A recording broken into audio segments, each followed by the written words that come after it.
샬롬! 우리 효과적인 묵상 생활을 돕기 위해 한자리에 모이게 된 우리 묵상의 사람들입니다. 우리 안녕하세요. 묵상하고 계시죠?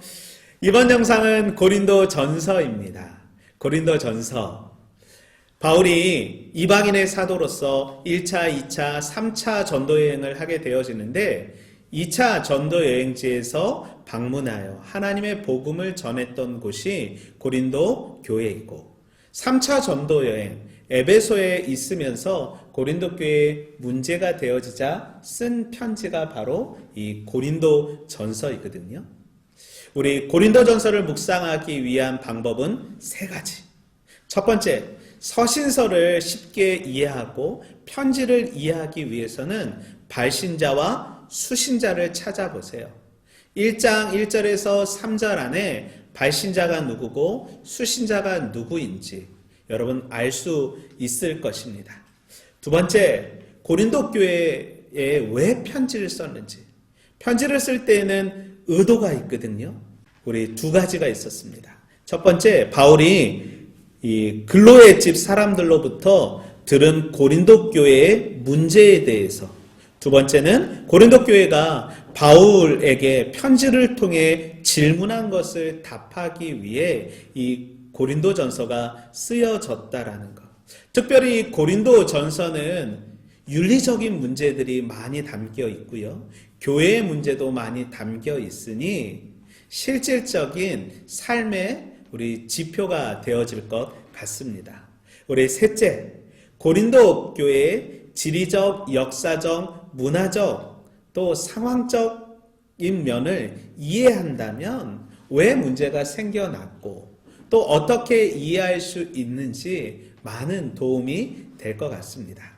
그렇다면 우리 고린도 교회의 지역적, 문화적, 상황적인 것들이 어떻게 되나요? 아까 이제 발신자와 수신자 말씀하셨는데 이 서신을 잘 이해하기 위해서는 수신자들이 살고 있는 그 상황에 대해서 삶의 현실에 대해서 이해하시면 가장 좋을 것 같습니다. 이 수신자들이 처한 삶의 그 상황들은 그 사람들이 살고 있는 지역이 가장 잘 나타내 주는데요. 부산은 부산이 가지고 있는 특색이지 않습니까? 이 고린도 사람들은 고린도가 가지고 있는 지역적 특색이 있는데 그 지역적 특색 중에 가장 강력한 거 하나는 이 고린도가 대도시로서 항구 도시였다는 것이죠. 이 고린도는 고린도 걸프하고 이오니아 바다를 양분시키는 좁은 지협에 위치해 있습니다. 고린도시는 서쪽에 레기움 항구가 있고 또 동쪽에는 갱그레아 항구가 있는데 이 두 개의 큰 항구를 통제하는 도시였어요. 그래서 사람들이 다양한 인종들이 많이 모이는 도시였고 또 자연스럽게 이 돈의 흐름도 집중이 되는 도시고 그러면서 빈부의 격차가 나타나고 그리고 이제 이 고린도라는 도시가 로마에 의해서 재건된 도시거든요. 그래서 로마의 어떤 그런 정치색이나 황제를 숭배하는 사상들이 많이 유입되어 있었습니다. 그리고 이 헬라적인 요소도 많이 있었는데 이 헬라적 요소의 특징은 모든 것을 이분법적으로 생각하는 거죠. 가진 자와 못 가진 자, 주인과 하인, 그 다음에 남자와 여자, 뭐 빈부의 격차 이런 모든 것들이 혼재하여서 그리고 음행의 문제까지 이런 모든 것들이 복잡하게 얽히고 설켜 있는 그런 삶의 현장이 이 고린도라는 도시였다는 거죠. 이게 사실은 이제 겉으로 드러나는 고린도의 구정물 같이 드러나는 그런 이제 삶의 문제들이었는데 그런데 좀 더 근본적인 문제들이 이 고린도 안에 있었다고 생각이 됩니다. 우리 전사님이 한번 그 부분을 좀 말씀해 주시면 좋겠어요. 네. 고린도 전서가 이제 겉으로 드러난 여러 문제들을 우리 정용태 목사님께서 설명을 해주셨는데요. 이 고린도 안에 여러 가지 일어나는 도덕적인 문제, 또 신학적인 문제로 인해서 교회 안에 여러 분열이 일어났던 교회인데요. 고린도 교회가 겪게 된 이 문제 뿌리 깊은 곳에 내려가 보면 결국 세계관의 부딪힘이라고 해석하시면 좋을 것 같아요.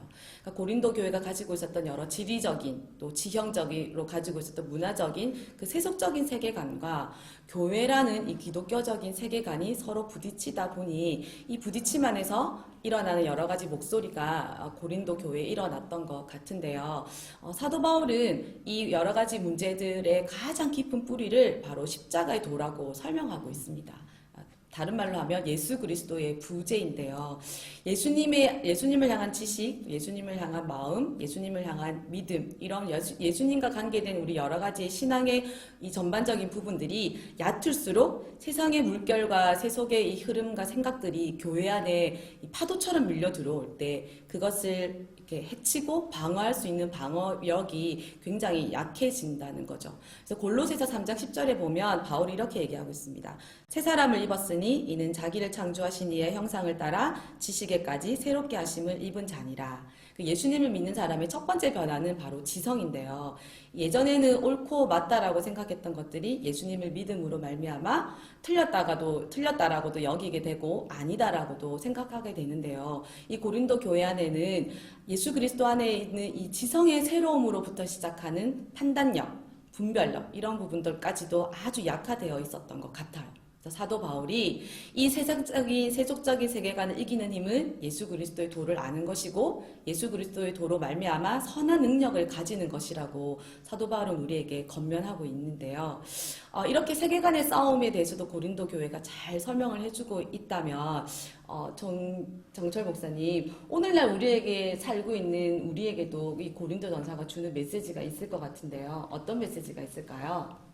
당시에 고린도 사람들에게만 전하여지는 교훈뿐만 아니라 이 책을 오늘 읽고 있는 오늘날의 그리스도인들에게도 분명한 교훈이 있는 책입니다. 세 가지를 살펴보실 텐데요. 첫 번째는요, 세상 속을 살아가고 있는 그리스도인들, 우리에게도 영적인 고민이 필요하다는 것을 알려주고 있습니다. 믿음은 있습니다. 그런데 실제로 살아가는 그 현실의 세계, 그 가운데 얼마나 많은 고민을 했겠습니까?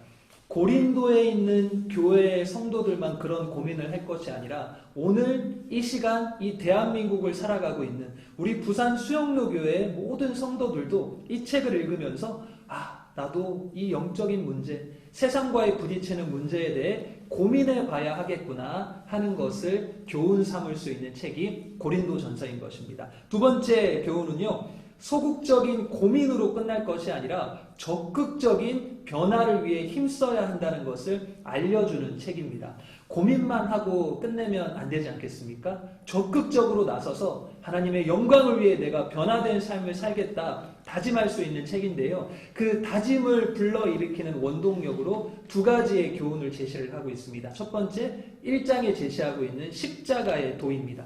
다른 것들도 좋지만 제일 중요한 건 전사님 말씀하신 것처럼 세계관, 예수 그리스도의 복음으로 무장되면 모든 문제를 해결할 수 있다는 것. 그리고 두 번째는 13장에 등장하고 있는 오직 예수님의 사랑으로 말미암아 모든 문제들을 이길 수 있다 하는 것을 교훈하고 있습니다. 마지막으로는요, 소망을 가지라는 것입니다. 어떠한 소망일까요? 지금 위기 가운데 있는 대한민국에게도 절실히 필요한 소망일 텐데요. 개개인의 문제이긴 하지만 이 개개인의 문제를 홀로 고군분투할 것이 아니라 공동체가 함께 끌어안자는 거죠. 교회론을 발휘를 하여서 공동체가 함께 이 문제들을 해결할 수 있다는 것을 알려주는 것. 그래서 한몸 공동체라는 것을 강조하고 있거든요. 그런 고린도전서 계속 묵상하시면서 큰 은혜를 누리시면 좋겠습니다. 고린도전서 1장부터 16장까지 되어지는데 실제적인 시대적인 상황들 또 문제들이 대두되어지고 있거든요. 그래서 이 한국에서 일어나고 있는 많은 문제들 또한 이 말씀이 해석되어질 것 같습니다. 동성애의 문제, 남녀 간의 사랑의 문제, 부부 간의 불륜의 문제, 또 자녀 교육의 문제, 어떻게 해결해야 될지도 또 방법을 찾을지 모르는 상황이라면 이 고린도전서를 읽으면서 다시 한번 십자가로 돌아가는 은혜가 있길 소망하고요.